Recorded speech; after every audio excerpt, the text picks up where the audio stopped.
turning 250, and it's time to rock out with our forefathers. American-made, battle-ready style for true patriots. Whether you're marching in the parade, grilling in the backyard, or raising a toast to liberty, do it in the gear that screams freedom.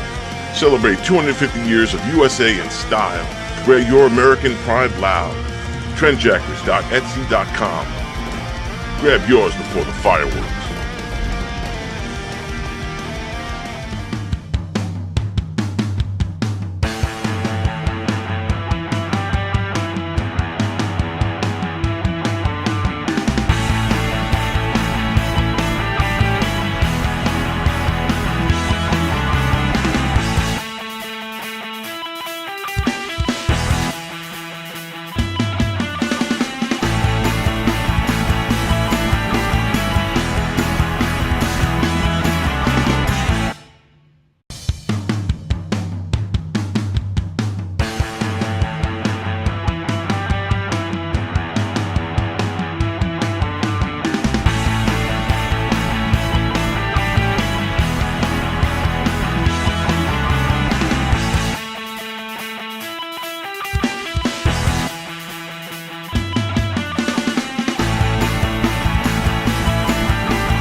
You're on. From Governor's Comedy Club in Levittown, this is Sports Bash, presented by TicketBash.com. TicketBash.com, where memories are made affordable and where you'll never pay a service fee. TicketBash.com is the best site to go to for NFL playoff tickets and Super Bowl packages. You can use code HOLIDAY15 for a limited time for 15% off your order. Sports Bash is also presented by Ryan Anthony Head Start Fund, a group of like-minded individuals trying to raise awareness to our future generations of all possibilities of success other than just college. For more information, visit www.lookwhomadeit.org. Well, hi again, everybody. Happy Thursday. I'm Peter Schwartz. Welcome to Sports Bash. Phone number to call is 516-465-3990. Make sure you are following along and subscribing on Governors Comedy Club Podcast, YouTube, and Facebook, and also follow along with Sports Bash Media on all the usual suspects, X, Facebook, Twitter, TikTok, all that good stuff. And, of course, you can now listen to Sports Bash on Apple, Spotify, and also on iHeart. So you want to follow along all of those channels. Later on in the program, I'm going to be joined by Covers senior betting analyst Jason Logan to talk about NFL Wildcard Weekend. And I'll talk to Jason about this I would think if you look at sports wagering, there's probably 2 times of the year where sports wagering is at its highest, at its peak, where people go absolutely bonkers over sports wagering. And that's the NFL playoffs and the Super Bowl, and it's March Madness. So I'll bring that up to Jason as well on the program. But there's 6 big wild card games this weekend, and we'll talk to Jason about those matchups, about the trends, about the prop bets that you can get on this weekend's game. So Jason will join us in about 20 minutes to talk about that. We'll also have What's Hot at ticketbash.com, the Sports Bash Media poll question of the day. We'll check out the Coach's Collectibles item of the week. And also later in the show, we'll tell you about a couple of upcoming guests, one of which is an FOP. And also we have a guest coming up near the end of January. It's a musical guest. Give you a little tease on that. We'll tell you more about it a little bit later on in the show. It is time for the Sports Bash Flash. It is presented by the Marty Lyons Foundation, granting wishes for 43 years. For more information, visit martylyonsfoundation.org. Last night, finally, the Knicks snapped that 4-game losing streak. They beat the Clippers at the Garden 123-111. Karl Anthony Towns, 20 points, 11 boards, and 7 assists. Jalen Brunson had 26 points, and he summed up the victory. I think for the most part, we played a little desperate tonight. Like I said before, we needed a win. And I think the way we competed, the way we played, even though we were down in the first half, was Knicks basketball. And then we just kept playing that way and find a way to win. But just keep believing in the process and not being so result based. Yeah. And so, but I think the way we played was good tonight. We just got to continue to play like that and learn from it. That Brunson video courtesy of SNY. At Barclays Center, Magic beat the Nets 104-103 in overtime. A heartbreaking loss for the Nets. Paulo Banchero banking in the game-winning three-pointer from the top of the key at the overtime buzzer. Michael Porter Jr. led the Nets with 34 points. Coming up tonight locally, you got the Islanders taking on the Predators in Nashville. The Rangers host the Sabres. The Devils are in Pittsburgh. And also tonight, college football fans waiting for this, the first semifinal of the college football playoff. It's Miami taking on Ole Miss, and that is coming up tonight in college football. Yesterday, the Giants interviewed former Browns head coach Kevin Stefanski for their head coaching vacancy. The Giants also expected to interview former Ravens head coach John Harbaugh and former Packers and Cowboys head coach Mike McCarthy. And that's what's happening in the Sports Bash Flash, presented by the Marty Lyons Foundation. On the subject of the Giants head coaching search, and obviously that is one of the biggest stories going on right now locally here in the New York area, but also part of the national scope with all of these coaching vacancies around the NFL. And it's a situation now that has grown by 2 over the last couple of days, with John Harbaugh getting fired by the Baltimore Ravens. And today, not long ago, somewhat breaking news still at this moment, but the Dolphins have fired head coach Mike McDaniel. So that's another destination for one of these many top-notch coaching candidates. John Harbaugh is going to be in high demand. Kevin Stefanski, who was fired by the Cleveland Browns, he's going to be in tremendously high demand. A 2-time coach of the year in the NFL, and he did it with a really crappy organization with the Cleveland Browns. So Kevin Stefanski is going to wind up in a pretty good spot. And Mike McCarthy's name is still going to be out there, the former Cowboys and Packers coach after taking a year off.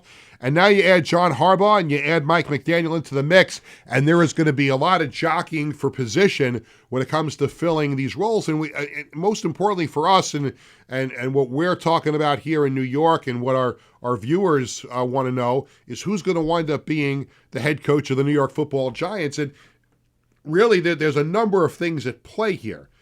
Number one, you still have Joe Schoen, the GM. That is such a great conversation about should the Giants have brought him back, or was it the right move to keep him? And that can play a role in who the Giants ultimately want to bring in as their head coach. If the Giants' number one target is John Harbaugh, is John Harbaugh going to want to come to the Giants under an existing general manager? Or is John Harbaugh going to say to John Mara, look, I want to coach this team. I want to coach Jackson Dart, but I'm not taking any direction from Joe Schoen. If I'm going to come here with my 18 years of experience and a Super Bowl title in Baltimore, I want to construct this team the way I want to do it. I don't need Joe Schoen to do it. I want to bring in my own general manager. So that could be an issue for the Giants if they want to go the Harbaugh route. I don't think they would have that issue with a Kevin Stefanski. I don't think they would have that issue with a Mike McCarthy or even a Mike McDaniel. If Mike McDaniel all of a sudden becomes a candidate for the Giant job, which I don't think that would be the case. But I think it could be the case with John Harbaugh. I mean, who knows what his relationship is like with Joe Schoen? And keep this in mind also. John Harbaugh has made it clear after he was let go by the Ravens, he is not expected to do any interviews until next week. So now if the Giants really want to get to Harbaugh, they're going to have to wait a few days to do that interview. Now, why is that a big deal? Well, if Harbaugh doesn't want the Giant job, or they can't reach an agreement with John Harbaugh, they're going to lose out here on a few days, because all of these other candidates, and Antonio Pierce has interviewed for the Giant job. The Giants have also interviewed their interim head coach, Mike Kafka. Some of these other candidates that the Giants might be interested in might get gobbled up by some of these other teams. So the Giants are in a precarious position here, because if they're going to throw all their eggs into the John Harbaugh basket, they better be sure that he can work within the Giant structure. They better be sure that he will be able to get along with Joe Schoen and that there's not that tension. However, if there becomes tension, you know who's going to win out, because Joe Schoen is already on thin ice with the Giants. I think he has to feel lucky as you know what that he was even brought back, because there were a lot of Giant fans and a lot of members of the media that felt that Joe Schoen did not deserve coming back for another year. So I think that's the most important thing to look for here. If the Giants are going to go all in on John Harbaugh, and that's what we're hearing from a number of people, obviously people with better sources than I have, the football insiders are all saying that the Giants are all in on John Harbaugh. They've got to find out, and maybe they've already done their due diligence, but they've got to make sure that this is going to be a smooth sailing situation, that Harbaugh can come in and work with Joe Schoen. And we'll find out if there's a difference of opinion, if there's any tension, we'll find out soon enough. And it's not out of the realm of possibility. If they hire Harbaugh, and all of a sudden Harbaugh and Schoen are not on the same page, it would not be crazy to think that the Giants, even though they've already said that Joe Schoen is coming back, they could pull the plug on it at some point. If they're going to give the keys to the castle to John Harbaugh, I wouldn't be shocked if there's problems that Schoen still could be let go. Remember, the Jets did that a number of years ago, firing a GM, Mike McCagnon, right after the draft. They let this man conduct their draft, and they fired him after the draft. So to say that it's not crazy that if you're going to do trial by fire, that if the Giants bring Harbaugh in and they sense right away that Harbaugh and Schoen are not on the same page, Who do you think they're going to side with? Are they going to side with their embattled returning GM who probably should have been let go already? Or are they going to side with their brand new head coach who has an 18-year resume, including a championship and a countless number of playoff appearances? They're going to side with Harbaugh. So to sum that part of it all up, I do think the Giants are going to go all in on Harbaugh. I do think that John Harbaugh, again, not that I have any inside knowledge, it's just a gut feeling. I think Harbaugh will be the Giants head coach. I think the Giants are going to be patient and they're going to wait and they'll talk to him next week. I mean, and if you're John Harbaugh, I mean, you're in the driver's seat here because you're going to be in such high demand. Just about anything he's going to ask for, the Giants are going to give him.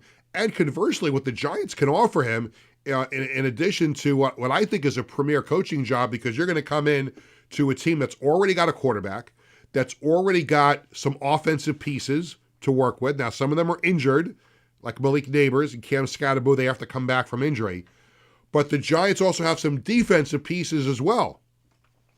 So he's going to be walking into a really good situation. When you talk about teams that could go from worst to first or really, really bad to getting in the playoffs, the Giants could be in that situation. And that has to be appealing to John Harbaugh. But what the Giants also have, and this is something that a lot of other teams don't have, is the history, is the tradition of the New York Football Giants. He walks in that building at the Meadowlands, and he sees the 4 Super Bowl trophies, and he sees the retired numbers, and he sees the players, the legendary players that have played for the Giants, the tradition and the history that's in that building. That's got to be appealing to him as well. There's other teams that can do the same thing, but look at that.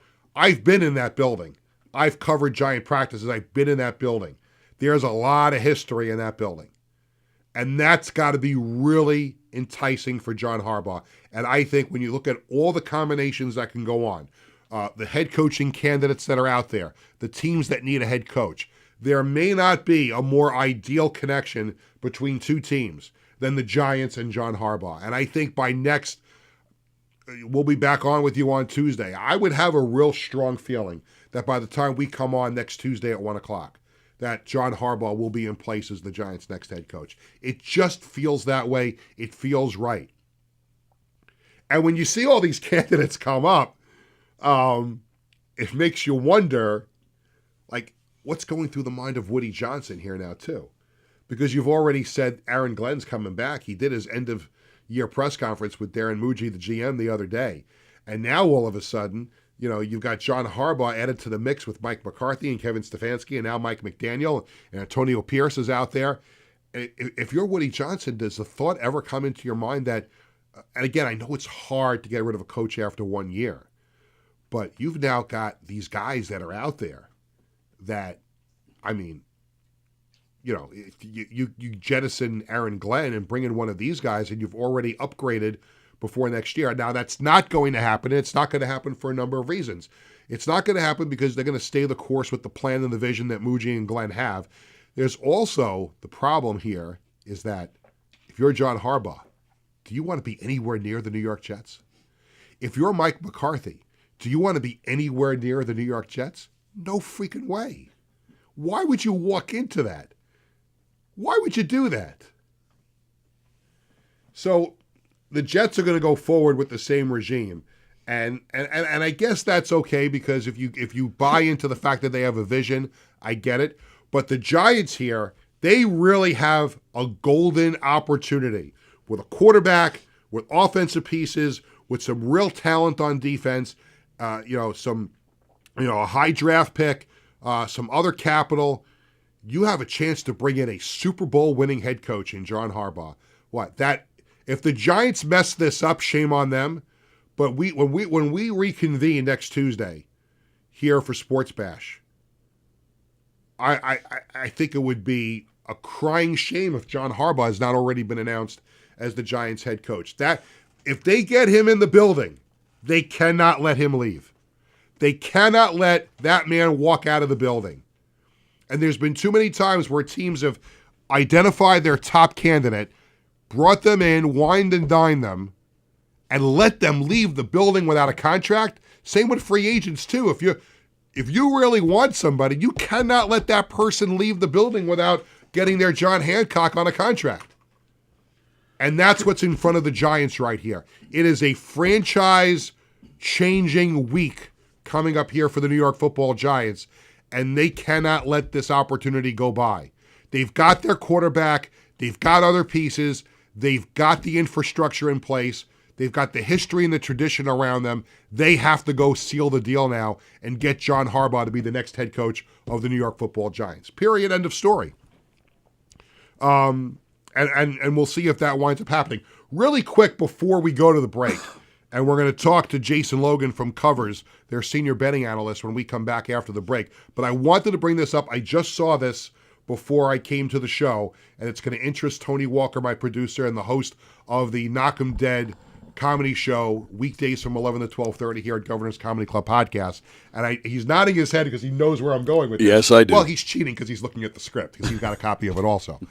But I heard about it. You did hear about it, did, yes. yeah. So, as if you're a Mets fan, you remember last year, one of the big things that Steve Cohen and Alex Cohen did was they created this Amazing Day Fan Fest at Citi Field. And they charged exuberant prices from this. From, I think it was $20 for a kid, up to, I think there was a ticket that was $900, an all-inclusive ticket to this thing. A great event, Fan Fest, with a whole bunch of former and current players. And what had happened at last year's Fan Fest was that Steve Cohen did a question and answer session, and he got lambasted about the Pete Alonso situation last year, and they want to bring Pete Alonso back, as we all know. But now we fast forward a year, and the Mets have announced that there will not be a Fan Fest this year. And they said, one of the members of the media reached out to the Mets for comment, and this has nothing to do with the players that we lost. This has nothing to do with the negative reaction around the team. Bull. BS. I'm calling BS on this. Because why would you take an event that was so profitable for you? And you can't tell me it wasn't profitable because there were 1 million people there last year. But you can come out and cancel this and say, well, it's got nothing to do with losing Diaz and Alonso and McNeil and all those guys. It had nothing to do with that at all. And you're going to turn away money for a fan fest that can bring you in all that money? Tony, what was your reaction when you saw that? I agree, Peter. I agree with what you're saying, and I can't say I'm totally surprised because we're the Mets. We don't do anything right. It's that simple. I'm glad you said that. Not me. Oh, yeah, we're losers. We're used to losing. Yeah, there you go. We're Mets Tony fans. Walker said that. We're going to bypass the first commercial break, and we're going to go right to our guest who is so gracious and generous with his time to come on board. It's a big weekend for sports fans, and specifically sports fans who love to wager on games. The NFL playoffs are here this weekend with 6 wildcard games, and on Zoom with us to talk about the 6 games and maybe some other things going on in the sports wagering world, we welcome in from Covers, their senior betting analyst, Jason Logan. Jason, it's Peter. How are you? I'm good. How you guys doing? We're doing great. Thank you so much for taking some time to join us here on the program. I brought this up, Jason, at the beginning of the show, and I wanted to make sure I started with this. I would think in the world of sports wagering, there are 2 times of the year where sports bettors and people like yourself who are in the business go absolutely bonkers, and it's got to be the NFL playoffs and March Madness. And we are now upon the NFL playoffs starting this weekend. For you, as someone who is in the sports wagering business, what is this weekend and now this next month like for you? I mean, it's in terms of like overall betting volume. I mean, I prefer having, a nice regular season slate. We have so many more games. We have so many more options. It gets tough, especially when you're measured up against the odds makers here in the playoffs, because you have 6 games this weekend, but all of the eyeballs, all of the action are just on 6 games. So there's while they may bring out a few different markets, these playoff odds are very, very efficient and very, very tough to beat because everyone's looking at those. Everyone's betting into them. You don't have 16 games to kind of pick through and find any soft spots in the odds. There really aren't any soft spots in the odds, and the lines, whether it's spreads or totals or prop markets, they move really fast. And books will be quick to adjust off of that. So it's a tough time of year to make a buck for sure. Do the trends of the sports wagerers change when the playoffs come? Like, like during the regular season, do the numbers show that they place most of the bets on the money line or the over-unders? And does that trend of how people bet on football change when the playoffs come? I mean, people are always the betting public is always going to gravitate towards the favorites, but unlike the regular season where you'll get some pretty sizable favorites and those teams will attract money to win outright or against the spread. Generally everyone that's in the playoffs is a pretty good team. You can make a case either or. So you will see, short dogs, which we have a few this weekend. People will just pass on the point spread and just play the money line. So if they like an underdog that may be, +3 or shorter, they'll say screw the point spread and they'll just take them to win outright for a bigger payout. It's not very often, Jason. We're talking to Jason Logan from Covers, their senior betting analyst with NFL Wildcard Weekend upon us this weekend. It's not very often, especially in the playoffs, where the road team is such a significantly big favorite by double-digit points over the home team. But that's the case on Saturday at 4:30 when the Rams visit the Panthers. And, of course, the Panthers are an under 500 team who are in the playoffs because they won their division, and because they win the division, they get a home game. But at last check, I saw the Rams were a 10.5-point favorite in this game on Saturday. It's very unusual. You don't see that very often in the playoffs. No, you don't. And I mean, I think if it closes 10.5, this will be the biggest road favorite we've seen since they've kept track of point spreads in the NFL playoffs. And I mean, warranted. I mean, we did see Carolina kind of back in that lose but win situation because they got some help from the Falcons, and then and LA coming into this game, they're not going to take them lightly because they lost at Carolina just about a month ago. So there's a lot of things pointing towards the Rams. I know sportsbooks too are very heavy in terms of the Rams. We're seeing a lot of money coming in on Los Angeles to win the Super Bowl, Matt Stafford to be MVP for the Super Bowl. So you have to also take those things into consideration as well too. There's a lot of attractive things about the LA Rams over the course of the season, and books would love nothing more than the Panthers to come out here and upset the apple cart again. Do I think it happens?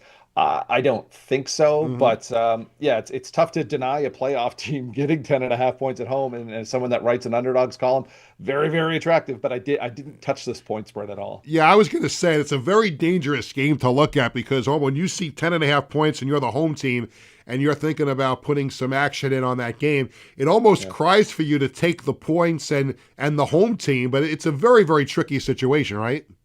Yeah, it is. I mean, I think the big situation or the big difference here is the play at quarterback. We know who Matt Stafford is. He had a bad game the last time they played in Carolina. It was a bit of a letdown / look ahead spot, and I had actually bet Carolina plus 9.5 in this game when they last played in the regular season, and it turned out fine. I didn't think they were going to win the game, but they did cover the spread. But the weather was crappy. It was rainy. It's going to be crappy and rainy probably again on the Saturday as well. So, I don't think it stacks up as much like it did in the regular season.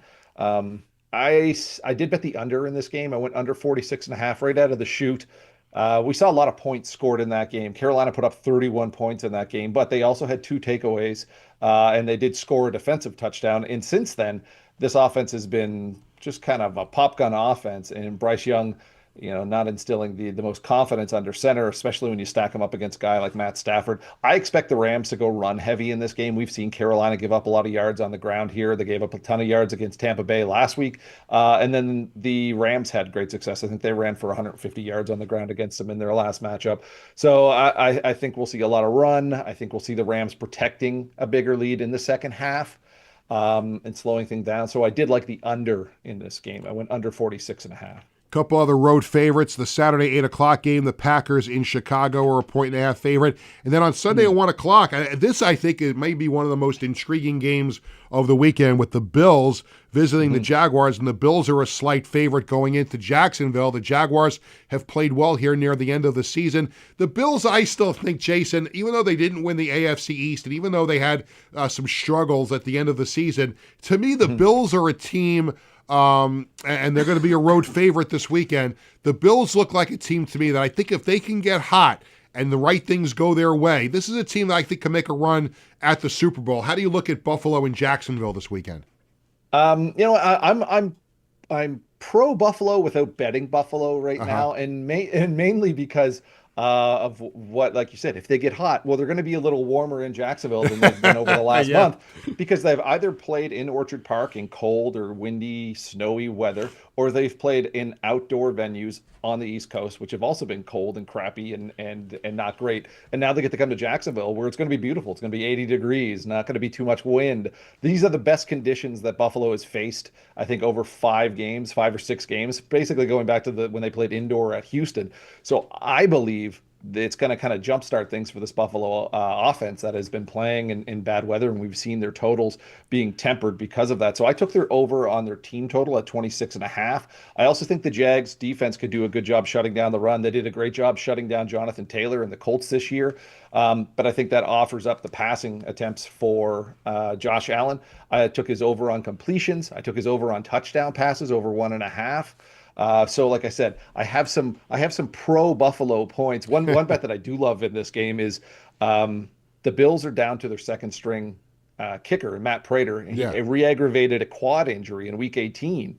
And so their last 2 touchdowns against the Jets last weekend, they had to go for 2 points. Now, he's hoping to practice on Thursday, but should he injure that quad again, we could see Buffalo going for 2 in this game. And with a point spread at 1, I mean, a 2-point conversion could basically win or lose the game.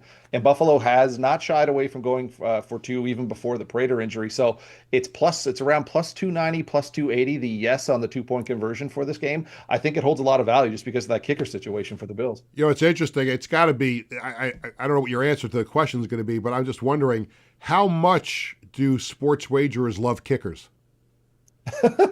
Yes, definitely. It all depends on what side you're looking at. I mean, you can look at like the Packers last weekend getting shut out against Minnesota, and Brandon McManus comes in and kicks a meaningless field goal at the end of that game, and that covers the spread for Packers bettors, that game looked dead to rights as a Minnesota cover all game until that last field goal. So yeah, it all depends. If you were a Packers backer last weekend, you were loving it. If you were on the Vikes, you definitely don't have a good taste in your mouth when it comes to kickers. And you know, if Al Michaels was broadcasting that game, he would make mention of that, right?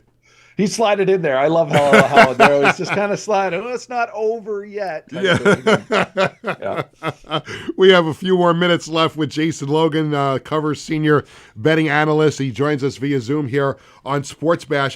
The Niners take on the Eagles Sunday in Philadelphia, and the Eagles are a 4.5-point favorite. And the Eagles put themselves in this game because they took Week 18 off. They could have gone for a higher seed. They decided to rest some players, and now they're going to welcome the 49ers into Philadelphia on Sunday. And it's another one of those games where you look at the away team and the Niners, you know, obviously they had their moments and high and low during the season. This is another one of those teams. They could be dangerous. You got the defending Super Bowl champion Eagles who are home. That to me might be one of the most intriguing matchups of the weekend. It is, and to me, this is the hardest game to handicap. I have no idea what the hell's going to happen in this game right now. And we've seen a bit of a run as well too. We saw sharp money come in earlier in the week and move this from 3.5, as high as 5 at some places. There's some injury news that people are watching with the Niners. Ricky Pearsall, their wide receiver, they don't know if they're going to have him back. And then Trent Williams, their star offensive lineman. I mean, rarely do you see an offensive lineman actually move the spread by points. And Trent Williams is one of those guys that does, because when he's in, that offense is extremely efficient and extremely good. And when he's not, there's a notable downtick. So eyeing Trent Williams, he didn't practice on Wednesday. People are going to be watching him for this one. This is a tough game. I did take over on Jalen Hurts passing yards. I know everyone's kind of pointing and saying, well, you know, when Jalen Hurts throws for under 200 yards, the Eagles win, and they can definitely run against this San Francisco defense. But it's Jalen Hurts. Like, we've seen him play extremely well in the playoffs. He's not afraid to throw that ball. The Niners don't bring any pressure. They don't blitz. They don't have a great pass rush. They play kind of a bend but don't break kind of defense. They don't allow too much over the top. And I think Jalen Hurts can just kind of pick them apart underneath. He's fantastic when he's not pressured, when he's left clean in the pocket. And so the total on him was 206.5, some places as low as 205. He could go for 210 easily in this game and go over. So I did like his over in this. And I did like Dallas Goedert to score a touchdown in this game. And that's around 2-1. And Goddard's been somewhat of a touchdown machine here recently. He scored a bunch. But I like the way they use him in the red zone. It's not just, you know, the regular way they use tight ends. They throw a lot of misdirection. We've seen some shovel passes, some chest passes to Dallas Goedert. in that tricky red zone offense that you see from the Eagles all the time. And so I like him to get into this game. And we've seen San Francisco struggle against tight ends. They've given up, I think, 10 touchdowns to the position. Fred Warner, when they lost him, he was the best coverage linebacker in the NFL. He's out. And then D. Winters is an injury to watch again this weekend. He's their second best coverage linebacker. He's trending towards possibly not playing on Sunday. So I like Dallas Goedert to get in around 2-1. You've mentioned a couple of prop bets. When you think about the 6 games this weekend, maybe one or two that you haven't mentioned so far that you are really focused on and you're looking at this weekend? Well, I mentioned Josh Allen. One of my favorite bets all year has been Josh Allen over 1.5 touchdowns. And usually you're getting this at like plus money. You're going to get like plus 115 on it because books kind of have to pad the under because Josh Allen has been known to call his own number from time to time in the red zone and just run it in. And so they kind of have to protect against that. But in his first 14 games of the season, he threw for 2 touchdowns or more in 9 of those games. He has, now I'm not going to count week 18 because he came in for a snap to keep his streak alive, and that's another conversation for another day. But the 2 games prior, he didn't throw for a touchdown. And so we're getting a pretty good price at plus 115. Like I said, I think the Jags take away James Cook. They do a great job on the ground. They are a little softer against the pass. I think this game is on Josh Allen to go out there and win it. So I like his over 1.5 passing touchdowns.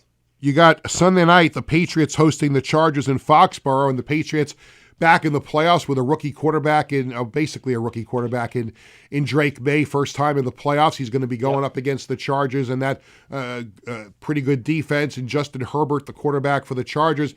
In this game, I wonder if you'll almost take a strong look at the Chargers simply because of the quarterback position where Herbert's got some playoff experience. May doesn't, but are people still looking at Drake May over what he did in the regular season when you kind of size up this game? Well, that's the thing. You get to the playoffs and people want to throw around a ton of trends. And there is a long-standing trend that goes against quarterbacks making their postseason appearance against experienced quarterbacks. And that's what we get here. So I think you are going to see, you're not going to see anyone shy away from the Chargers. I think we'll see a lot of Chargers money line action rather than people playing that plus 3.5. For me, I took the under on this one. We have 2 defenses that are especially good at taking away the pass and are very, very good at protecting against explosive plays. They don't allow anything over the top. They don't allow any big plays. I think we're going to see this game grind out on the ground between 2 teams. No one's going to want to make that crucial mistake. So I took the under 46.5 in this. And when we're talking about Drake May, I like his over 25.5 yards rushing. May was doing a lot of damage early on in the year with his legs, breaking out for big runs, getting like 7, 8, 9, 10 carries per game in those first 10 games of the season. And as the playoffs got a little more probable, they were like, maybe don't run as much. We saw him take one of those big, I forget what game it was, but he took a nasty hit. And after that hit, we saw Drake May running far, far less. Like he ran for 7 carries, I think once in his last 7 games. This is an all or nothing game. It is a win or go home game. So I think we see Drake May getting back to running. Like I said, the Chargers, fantastic coverage. I think he's going to sit in the pocket. He's not going to go. He's going to go through his progressions. There's not going to be anything there. He's going to have to take off. So I like his over 25.5 yards rushing in this one. Jason, when you think about sports wagering, specifically here with the NFL this weekend with the playoffs, do people ever use nostalgia as a reason for betting on a team? And the reason why I asked that is because Monday night the Steelers are going to host the Texans, and you've got Aaron Rodgers back in the playoffs.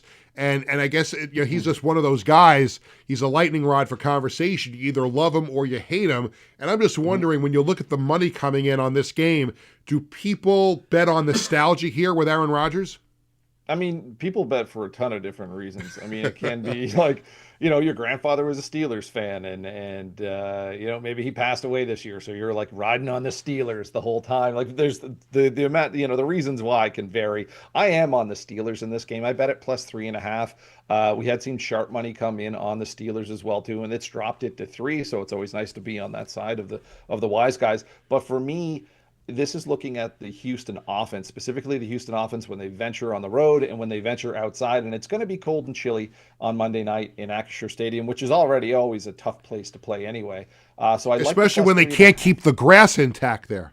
Yeah, and especially when they're going around and blessing the turf with things that are going to push your field goals off the side. But C.J. Stroud, I called C.J. Stroud an indoor cat. He is a guy that likes to play indoors. He's only played outside once over the last 2.5 months, and that was Kansas City. He didn't have a great game, but if you look at his career splits, he struggles when he plays outside. We see a significant slip. And that offensive line has been better compared to last year, but that's like comparing like dog poop to dog pee. They were pretty bad to begin with. And the Steelers thrive on chaos in the pocket. They have to get after him. They have to take away those deeper throws, not allow the downfield plays to develop. That is the key to this game. So I like the Steelers. They may not win this one, but I did get them plus 3.5. So I definitely like them with the hook at home. And Tomlin, as a home underdog, is like a 70% ATS winner since he took the job in 2007. So that's a pretty long running trend there. If you need any other thoughts on the Steelers, so I like the Steelers in this one. Jason, I have to admit something. I did not have the mention of dog poop and dog pee on my bingo card when I was getting ready to do the show today. I think that's the best comparison. If you've ever seen that Houston offensive line, it's like that's dog crap kind of line right there. That is too funny. 20 years now with covers for you, and you've seen it all in this business, from where sports gambling was kind of a really like a dirty word for a lot of people. Yeah, very much so. And now it's come to the point where it's so mainstream that the major sports leagues are all invested in sports wagering. Can you kind of sum up your 2 decades in this business and how it's evolved into what it is now, where you can't put on a game without seeing any kind of mention of sports gambling? Yeah, and that still throws me off, by the way. Like I like see like a FanDuel ad or a DraftKings ad in the middle of a game where the odds mentioned, it was like, oh, these are the live odds. It still blows me away. You had mentioned at the start, you were saying like NFL playoffs, March Madness, like those are the craziest time for sports betting. Yeah. And I always used to say that was more specifically when before sports betting was regulated and legal. But I always got calls from mainstream media for March Madness, for Super Bowl, and for the Kentucky Derby. That was the 3 things where like you can haul out the odds and talk about them then. But other than that, we never, it was kind of a dirty word. So I think now, I see a lot more interest in, people want to talk about prop bets. They want to talk about the over-unders. It is just another layer, especially for like you guys in sports media. It gives a different layer. It gives a different story or narrative to what you're talking about, because you can say like, okay, well, this quarterback Matt Stafford is so much better than Bryce Young. Okay, but are the Rams 11 points better than Carolina and Bryce Young? So it really, it really kind of levels the playing field. It still blows me away. I think there's some good and bad when it comes to sports betting. It's still very much in its infancy, but I think as long as people treat it as entertainment, play within their means, and don't be a jerk and start texting players or blasting players on social media for a drop or a missed field goal. Just keep it fun, I think, is the best part. Don't ruin what is already a great time of year with the NFL playoffs and Super Bowl on the way. Jason, tell everybody about Covers, where they can get their content, your content, and how could people follow along with your role here in the sports wagering industry?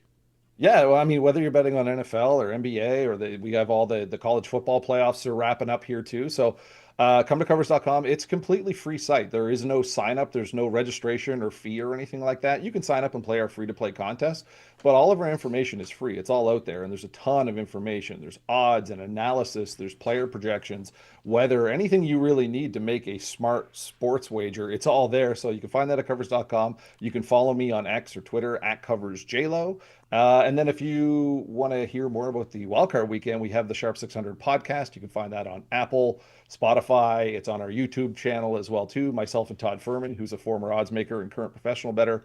We get down and dirty 600 seconds of high-protein, low-fat sports betting content. Jason, this has been so much fun. I can't thank you enough for spending some time. I hope we can do it again before the Super Bowl. Maybe we can hook up again. Yeah, absolutely. Anytime you guys want, I'm there. Awesome. Jason Logan from Covers.com.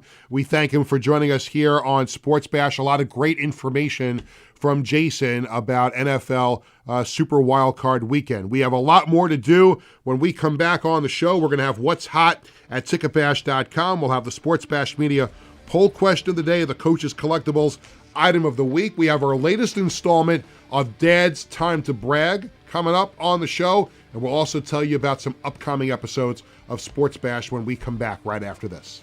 Hi, I'm Peter Schwartz. And I'm Vinny Tickets. We want to take a moment to talk about our fantastic sponsor, the Embassy Diner. Embassy Diner has been a beloved staple in the restaurant industry for over 50 years.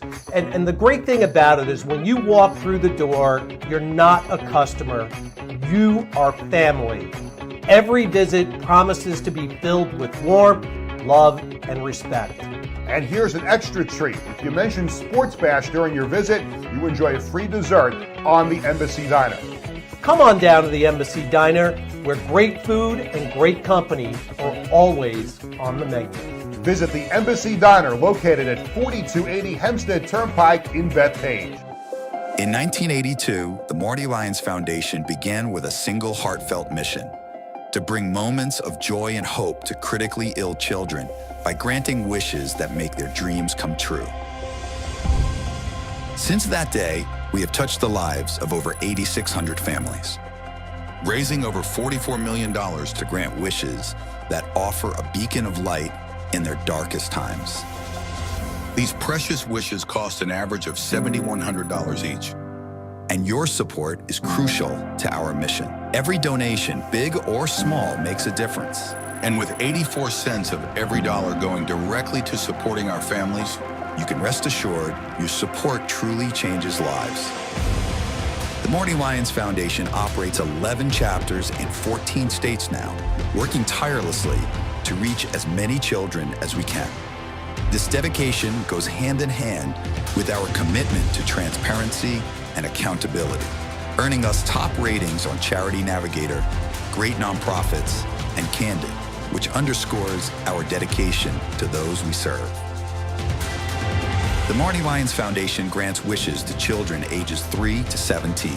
And what really makes this foundation so special is our willingness to grant not only a first wish, but also consider a second wish to a child who continues to battle a life-threatening illness. We stand by these children, offering them hope and strength through the power of dreams, giving our children the courage to wish for more. What's your purpose in life? Is your purpose in life to live in the big house and drive the nice car? No. Your purpose in this life is to make it a little bit better for those that follow and realize that we live for today to see a better tomorrow. Visit MartyLyonsFoundation.org to learn more and get involved.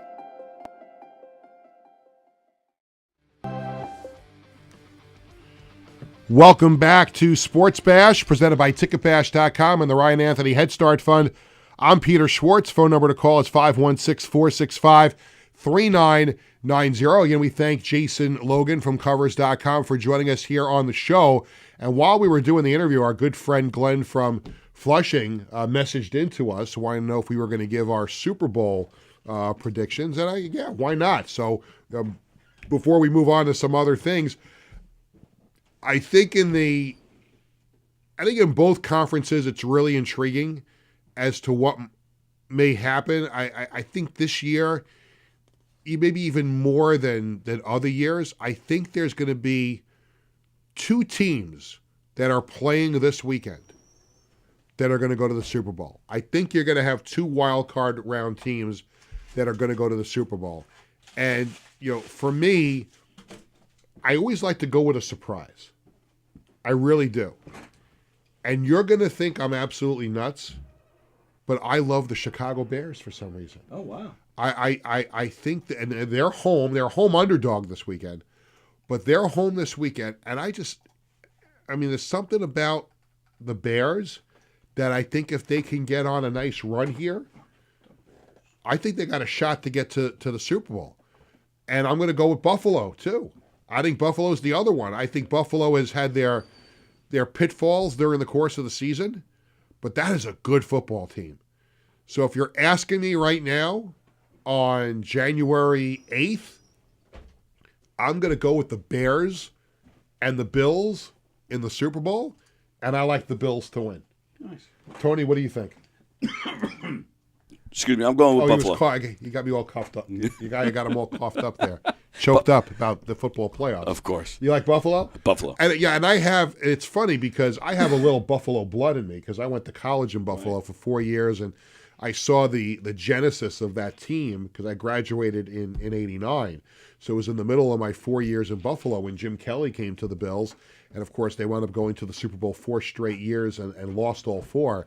And those fans of Buffalo are they, if there's a fan base that deserves a championship, it's that fan base in Buffalo. And I really hope, and again, it's hard to root for a team that's in your division because as a Jets fan, obviously I look, the Bills are a rival. But I look at the Bills, for me personally, and it's just me. I can't speak for every Jet fan. But for me, because of my association with the city of Buffalo, I look at the Bills differently than I look at the Patriots and the Dolphins. I don't have any disdain for the Bills. I really don't. Even though the Bills handed the Jets a playoff loss in '81, I get it. But I would love to see the Bills win a Super Bowl. I really would. So I'm going to go Bills and Bears for the Super Bowl this year. We'll see. I've been plenty wrong in my life. Plenty. You sure? Yeah, like being friends with you. No, I'm just kidding. No, but I've been wrong sports-wise. I have been wrong about a lot of things. I don't profess to be a genius or a flat-out expert on everything. It's just sometimes you got to go with a gut feeling, and I have a tremendous gut. So the gut is Bears and Bills in the Super Bowl, and we'll see what winds up happening. It's time for the Sports Bash Media poll question of the day, presented by the Embassy Diner, located at 4280 Hempstead Turnpike in Bethpage. Every customer is considered family at the Embassy Diner. Mention Sports Bash, get a free dessert with your meal. We post a new question every Tuesday and Thursday on the Sports Bash Media X/Twitter page. And now, after the holidays, we are back on track with Tuesdays and Thursdays at 1 o'clock here on the show. And here's the question for today. And I thought about this walking out of UBS Arena the other night, and if you've been catching our new social media feature, Schwartz on Sports, it's my daily sports commentary. I did one that aired yesterday where I was outside of UBS Arena in front of where the new Belmont Park is going up, and I did a Schwartz on Sports on how I think that there will eventually be an outdoor game at the new Belmont Park. And I bring this up for a number of reasons, because when John Collins joined the Islanders ownership group a couple of years ago, he came from the NHL, and he was one of the people behind the creation of the Winter Classic. And one of the questions that night when we were talking to him outside of UBS when he joined the Islanders ownership group was, hey, would you bring a Winter Classic to the new Belmont Park? And he had, at that point, told us NYRA, the New York Racing Association, already reached out to him like, hey, is there going to be a Winter Classic at the new Belmont Park?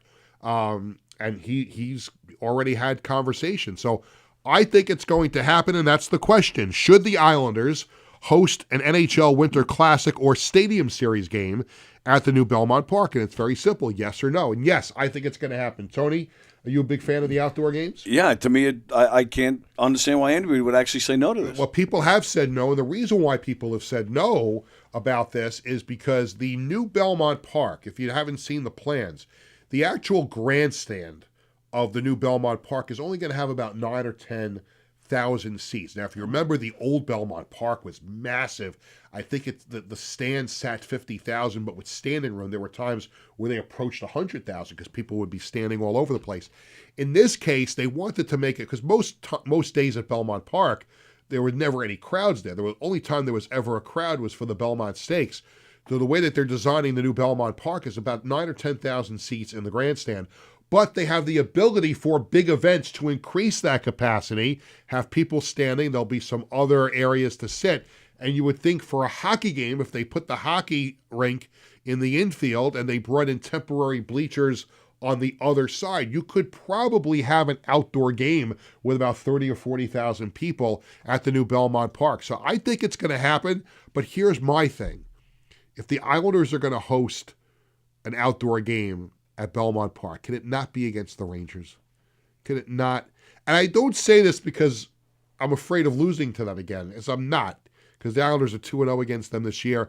But they blew that game at MetLife Stadium a couple of years ago, and then that game at Yankee Stadium years ago. The Islanders lost 2-1. I'm not worried about not being able to beat the Rangers because, I know the Islanders can beat the Rangers. I just don't want their fans in my building. I don't want their fans around me. I don't like their fans, except for a handful of people in my family and friends. So I would like I gotta say, see, it's my wife would say right now if she was here, it's the truth. When you're talking about something and you sneeze, it's the truth. And I don't want the Rangers to be. If the Islanders are going to truly host a Winter Classic at in their own parking lot, I don't want the Rangers involved in it. I want to see the Islanders host the Winter Classic or a Stadium Series game at the new Belmont Park against a team. I don't care if it could be another historical team. I just don't want it to be against the Rangers because I want it to be an Islanders game. Not that there wouldn't be, like if they played against the Flyers or if they played against the Bruins, not to say that there won't be I get it. There's always going to be, I just don't want like 20,000 Ranger fans infiltrating my turf. I just don't want to see that. So am I wrong to feel that way? Yes. I am? No, not at all. No, of course not. I know I'm wrong about a lot of things. I know I'm not wrong about this.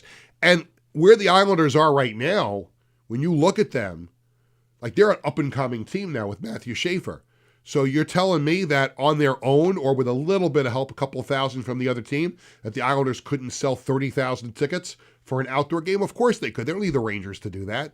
So I want the Islanders to have a Winter Classic or a Stadium Series, but let the Rangers go do something else. We don't need the Rangers.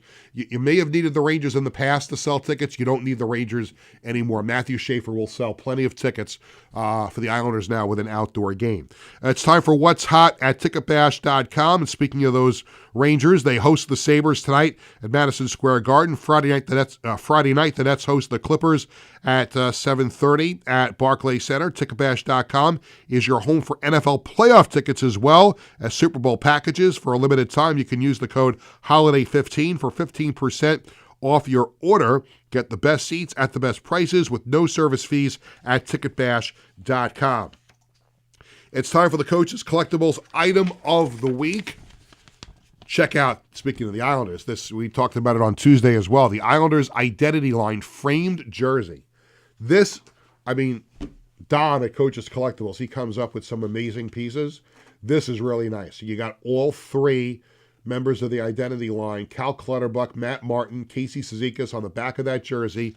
It's autographed, and it's an unbelievable piece. So you want to check that out. Coach's Collectibles, your number one source for 100% authentic sports memorabilia and live public autograph events. Check them out online at www.coachescollectiblesny.com and use code SPORTSBASH for free shipping on all orders. My understanding is there's no restrictions on that whatsoever. So SPORTSBASH, the code for free shipping for Coach's Collectibles. It is now time for Dad's Time to Brag. And we haven't done this in a while, but we're going to do it today because yesterday my son Jared and his MacArthur Generals teammates closed out their bowling season with a big win over Wantagh. We're taking a look at a nice strike that Jared threw in that game yesterday. He had the best three-game set of his career, totaling 566 pins for a 188. Now, listen, I can't speak for anybody else's bowling game, but if you take the one away, that's probably my average, 88. And I need the bumpers to do that, to get 88. He has come so far in a short amount of time. At the beginning of the season at tryouts, the coach told my wife and I, from last year to this year, the incredible turnaround. And that just comes from practice, man. And he is dedicated to his craft, just like Bradley is with football. But Jared has done an amazing job. And we're already looking forward to his 11th grade season next year.